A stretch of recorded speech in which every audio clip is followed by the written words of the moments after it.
नमस्ते, मेरा नाम सौरभ द्विवेदी है और आप देख रहे हैं कोरोना बुलेटिन। ज़मीनी हकीकत के मार्फत आपको बिहार और उत्तर प्रदेश का हाल बताएंगे। आज कोरोना और लॉकडाउन से जुड़ी एक सकारात्मक खबर भी दिखाएंगे, लेकिन सबसे पहले ये वीडियो देखिए।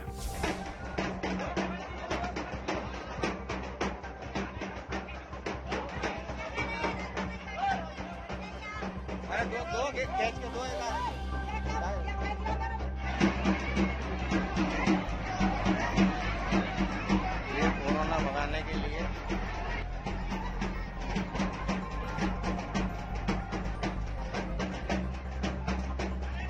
ये चाटूखेड़ा में कोरोना भगाने के लिए कुछ प्रोग्राम हो रहा है। सामने परिया भाई आ रही है।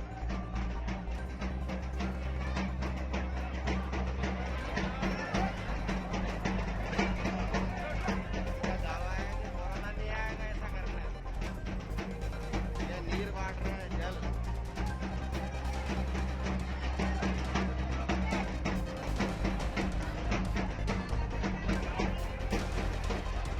लोगों का हुजूम। ये वीडियो मध्य प्रदेश के जिला राजगढ़ का है। जिला मुख्यालय से करीब 15 किलोमीटर दूर एक गांव है, नाम है चाटूखेड़ा। इस गांव में स्थित चाटूखेड़ा मंदिर परिसर में 1 जून की दोपहर बड़ी संख्या में भीड़ जमा हो गई। और ये भीड़ एकदम से क्यों आ गई, इसका जवाब है एक उड़ती हुई सूचना, यानी फेक न्यूज, अफवाह के चलते। किसी ने गांव में ये बात फैला दी कि मंदिर परिसर में 2 महिलाओं के शरीर में देव परियां आ गई हैं। इतना ही नहीं, ये भी कहा गया कि ये महिलाएं जिन लोगों के ऊपर पानी के छींटे मार देंगी, उन्हें कोरोना वायरस छू भी नहीं सकता। फिर क्या था, मंदिर परिसर के बाहर भीड़ जमा हो गई। जमावड़े का वीडियो सोशल मीडिया पर वायरल होने लगा तो स्थानीय प्रशासन हरकत में आया। पुलिस ने भीड़ हटाने के साथ ही अंधविश्वास फैलाकर भीड़ को इकट्ठा करने के मामले में 2 महिलाओं और 2 पुरुषों पर मुकदमा भी दर्ज किया। हमारी आप सबसे अपील है, ऐसी भीड़ में कतई शामिल न हो, ऐसे अंधविश्वास के फेर में कतई न पड़ें। ये आपको कोरोना से बचाएगा नहीं, बल्कि आप इसकी चपेट में आ सकते हैं। डोनेट कार्ड और वॉइस ऑफ स्लम जुड़कर दिल्ली और नोएडा के स्लम्स में गरीबों को फ्री ऑक्सीजन सप्लाईज प्रोवाइड करने का प्रयास कर रहे हैं। डिस्क्रिप्शन में दिए हुए लिंक पर जाकर डोनेट कार्ड पे अभी डोनेट करें। इन गरीब परिवारों का सहारा बने। अब बात ग्राउंड रिपोर्ट्स की। सबसे पहले बिहार के जिला कैमूर चलते हैं। जिले के दुर्गावती प्रखंड के बहेरा गांव में 45 दिन के अंदर एक ही परिवार के 3 लोगों की कोरोना के चलते मौत हो गई। और इसकी वजह सरकार की एक बड़ी लापरवाही, या फिर जानकारों के मुताबिक आंकड़ों में कोरोना कम करने का खेल। दरअसल इस गांव के विनय दुबे यूपी के सीतापुर में बतौर गन्ना पर्यवेक्षक काम कर रहे थे। विनय का छोटा भाई पीयूष उनके साथ रहकर ही प्राइवेट नौकरी करता था। लॉकडाउन लगा तो पीयूष वापस घर आ गया। घर लौटते ही उसे बुखार आया। परिवार वाले पास के ही पीएचसी में कोरोना जांच के लिए ले गए और यहीं से खेल शुरू हुआ। पीएचसी में पीयूष की जांच हुई, लेकिन एंटीजन आरटीपीसीआर टेस्ट नहीं हुआ और एंटीजन में रिपोर्ट नेगेटिव आई। कुछ दिन बाद ये लोग जांच करवाने पहुंचे भभुआ के सरकारी अस्पताल। यहाँ भी एंटीजन जांच हुई और रिपोर्ट फिर से नेगेटिव। अंत में परिवार ने मोहनिया के एक निजी अस्पताल में पीयूष का सीटी स्कैन करवाया। पता चला कि पीयूष कोरोना संक्रमित है। आगे इलाज के लिए उन्हें वाराणसी ले जाया गया। यहाँ के डीआरडीओ ऑफिस में बने अस्पताल में 15 मई को उनकी मौत हो गई। पीयूष की मौत के अगले ही दिन यानी 16 मई को घर के बुजुर्ग दुनिया से चले गए। परिवार का कहना है उन्हें भी कोरोना के लक्षण थे। इसके बाद पीयूष के बड़े भाई विनय की तबीयत बिगड़ी। इनका भी भभुआ में एंटीजन जांच रिपोर्ट जब आई तो नेगेटिव आई। फिर ये वाराणसी गए और वहां पर रिपोर्ट पॉजिटिव आई। फिर एक निजी अस्पताल में इलाज शुरू हुआ, लेकिन 30 मई को इनकी भी मौत हो गई। मतलब आरटीपीसीआर जांच न हो पाने का खामियाजा इस परिवार को अपने 3 सदस्य खोकर चुकाना पड़ा। अपने 2 भाई खो चुके और अब इस परिवार के इकलौते बेटे बचे आर्मी के जवान विवेक दुबे ने प्रशासन पर बड़ा आरोप लगाया है। कहा कि अगर शुरुआत में ही आरटीपीसीआर जांच हुई होती तो मामला नहीं बिगड़ता। हमारे परिवार में छोटा भाई 14 अप्रैल को इसका हुआ। मैं हैदराबाद में पोस्टेड हूँ, आर्मी में हूँ। मुझे खबर मिला कि भाई की तबीयत खराब है, तो हम बाई रोड हैदराबाद से आए यहाँ पे फैमिली बच्चे से वहाँ छोड़ के। नागपुर जब क्रॉस किए तो पता चला छोटा भाई एक्सपायर कर गया। तो फिर यहाँ पे आके काम किया। छोटे भाई की 28 तारीख को वो थी, 13 थी। उसके बाद भाई की भी पूरे परिवार की जांच हुई, कोविड की जांच हुई थी। 54 लोग की सबकी जांच हुई। उसमें बिहार सरकार ने हमें नेगेटिव रिपोर्ट दिया। फिर भाई की 30 तारीख की तबीयत बिगड़ी, हम लोग बनारस लेके गए, वहाँ जांच कराए तो उनकी पॉजिटिव रिपोर्ट थी। तो हमारे दोनों भाई की जांच बिहार से निकम्मी सरकार इसके चले जाने गई है कि इन्होंने जो जांच दी हमें सब नेगेटिव रिपोर्ट दी। अगर पॉजिटिव रिपोर्ट मिल जाती, इनकी जांच हो जाती, तो हमारे दोनों भाई सही सलामत बच जाते। मैंने एक बार जांच करा यहाँ पे, मेरी 4 बार रिपोर्ट आ गई कि 25 मई को, जो मैं बनारस में था तो मेरी रिपोर्ट आई है कि अब 25 मई को आपकी पॉजिटिव रिपोर्ट है। तो ये सरकार मैसेज दे रही मोबाइल पे हमारे, वही सब जांच फर्जी जांच है। ना कोई शासन है, ना प्रशासन, ना कोई यहाँ पे नहीं है, ना कोई सुंगलिया, सब ऐसे ही दिखावटी चल रही बिहार सरकार। चलता है कि 25 तारीख को सुबह उनको वेंटिलेटर पे डाल दिया गया, जो कतई भी हमें समझ में नहीं आया, किसी को भी समझ में नहीं आया कि ऐसा अचानक से क्यों हो गया। लेकिन अस्पताल प्रशासन द्वारा किसी भी तरीके से कोई जानकारी नहीं दी गई कि ये जो मरीज़ रात तक परिजनों से फ़ोन पे बात करता रहा, अपने आप को कहता रहा कि मैं ठीक हो रहा हूँ, पहले से बेहतर हूँ, वो वेंटिलेटर पे क्यों चला गया। और कोई भी जांच की रिपोर्ट नहीं बताएगी क्या किस तरह की मेडिसिन दी गई है, किस तरह की जांच की गई है। और लगातार हम लोग संपर्क रहे। तत्पश्चात हमने उत्तर प्रदेश गवर्नमेंट ऑफिस को और सीएम योगी आदित्यनाथ को, प्राइम मिनिस्टर ऑफिस को और प्राइम मिनिस्टर नरेंद्र मोदी को और उत्तर प्रदेश गृह सचिव अवनीश अवस्थी को और स्वास्थ्य मंत्री भारत सरकार डॉक्टर हर्षवर्धन को भी ट्विटर पे टैग किया। उसमें बहुत सारे रिट्वीट भी है, लेकिन सरकार की तरफ से भी कोई सूझबूझ नहीं लिया गया। ये निचले स्तर से लेकर के ऊपर तक स्तर तक है, कहीं से भी किसी ने कोई सूझबूझ नहीं लिया है। ये तो हुई परिवार की बात। जब रिपोर्टर ने इस घटना पर और RT-PCR जांच न करने पर अतिरिक्त प्राथमिक स्वास्थ्य केंद्र चेहरिया के प्रभारी से बात की तो वो इस पूरी घटना से अनजान दिखे। चेहरिया पर पूरे ब्लॉक में अभी तक पिछले सप्ताह कैंप लगा था तो 20 लोगों का ये वैक्सीनेशन हुआ, ठीक है। और अलग अलग डेट्स में जब यहाँ शेड्यूल होता है तो 30, 40, 50 या 55 अलग अलग डेट में अलग अलग होता है। टीका लगता है ना? नहीं, जांच भी होता है, जांच होता है। इसका रिकॉर्ड आपको ब्लॉक पर हमारे डाटा ऑपरेटर जो हैं उनके पास रहता है, कब हुआ, कितना हुआ, कैसे हुआ, उनके पास होगा। आप वहाँ से आप जा करके ले सकते हैं। हाँ, जितने लोग आते हैं उनका जांच हो चुका है। अलग अलग जगहों पर, अलग अलग गांव में जाकर के हमारी टीम जो जैसा जहां शेड्यूल रहता है उस शेड्यूल के अनुसार जाती है, वहां पर जांच करती है। जितने लोग भी आते हैं बुलाने पर या आशा आंगनवाड़ी के थ्रू इन्फॉर्म किया जाता है, जितने लोग आते हैं सबका जाँच किया जाता है। बात यहीं खत्म नहीं होती। इस घटना को लेकर हमने मोहनिया के DCLR यानी उप समाहर्ता भूमि एवं राजस्व से संपर्क किया तो वो मीडिया को ही सकारात्मक होने की सलाह देने लगे। विगत दिनों में कोरोना से मौत की सूचनाएं प्राप्त होती रही हैं, लेकिन आपके द्वारा जो सूचना दी जा रही है स्थानीय पदाधिकारी से हम लोग जाँच करके और इसके तथ्य का जानकारी ले लेते हैं कि इसमें क्या सही है, क्या गलत है और इस पर क्या कार्रवाई किया जाना है, तदनुसार निर्णय लिया जाएगा। मुझे लगता है कि मीडिया को भी पॉजिटिव होना चाहिए। एक गांव में अगर 4 लोगों की कोरोना से मौत हुई है तो इसको इतनी बड़ी घटना के रूप में प्रस्तुत नहीं करना चाहिए, क्योंकि ये इस सेकेंड फेज में मौत का परसेंटेज थोड़ा ज़्यादा रहा है, लेकिन फिर भी जो उचित कार्रवाई होगी वो किया जाएगा। क्या करेंगे इतनी पॉजिटिविटी का अगर किसी की जान नहीं बच पा रही।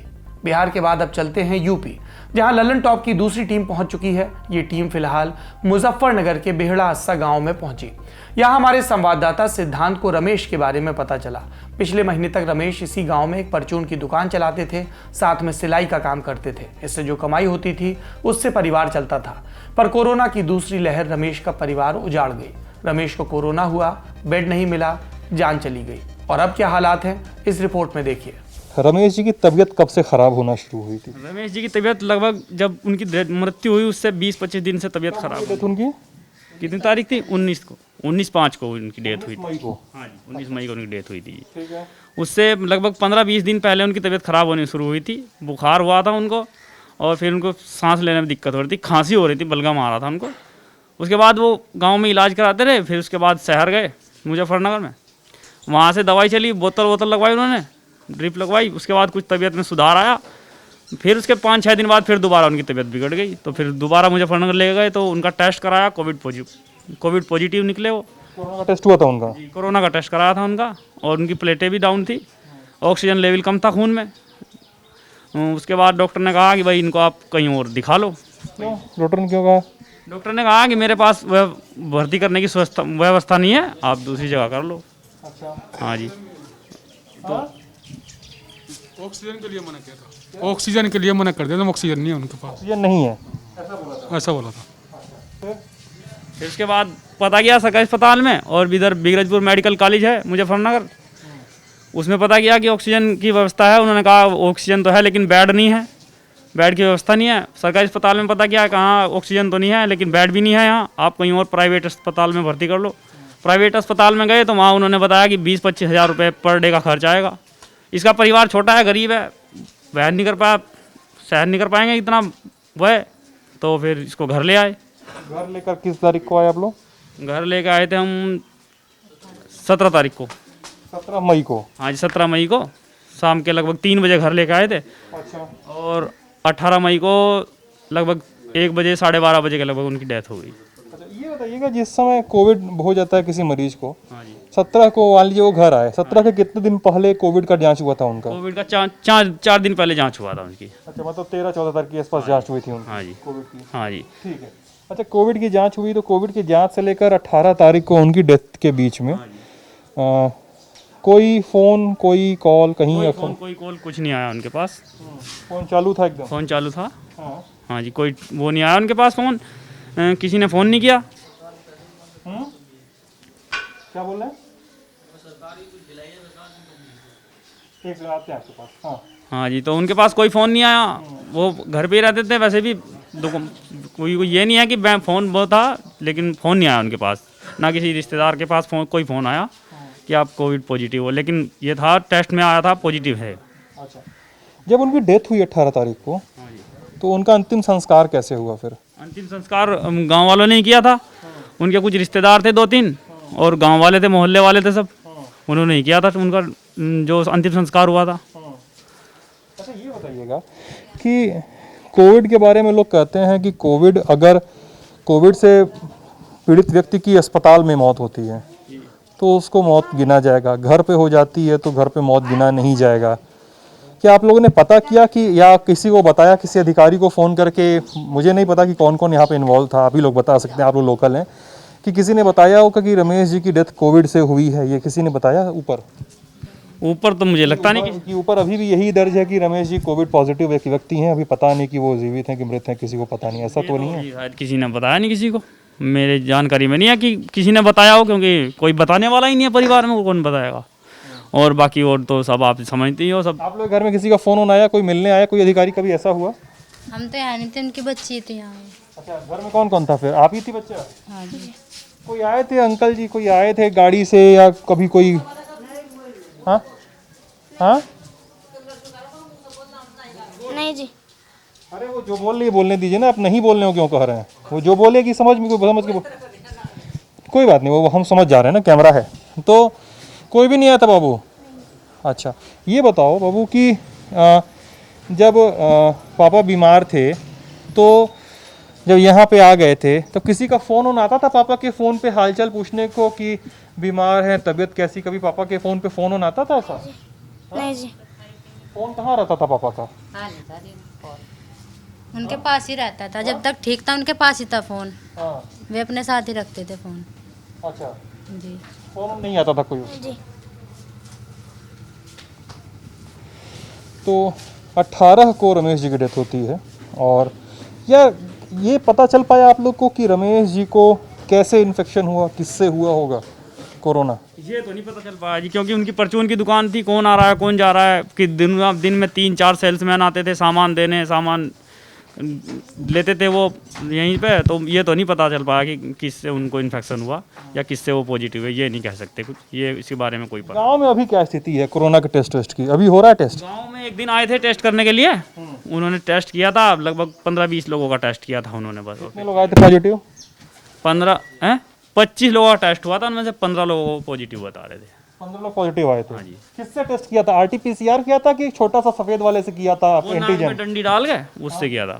नहीं, दोनों ही में नाक में डंडी एक छोटी सी डालते हैं, लेकिन एक होता है, एक का रिजल्ट आता है 2 दिन बाद, 1 दिन बाद आता है। गैल बता रहे थे, कुछ डाल रहे थे उस पर, तुरंत बता दे रहे थे। बता रहे थे। अच्छा, रैपिड एंटीजन टेस्ट करते हैं, सफेद रंग का लिया होगा, उस पर डाला होगा और तुरंत आ गया होगा। तुरंत बता रहे थे, ऐसे ही बता रहे थे। ठीक है, 25 लोग, सारे 25 लोग का वही वाला टेस्ट किया। हाँ जी। अब समय है उस सकारात्मक रिपोर्ट का जिसे दिखाने की बात हमने शुरू में की। चलते हैं उत्तर प्रदेश के ही आगरा जिले में।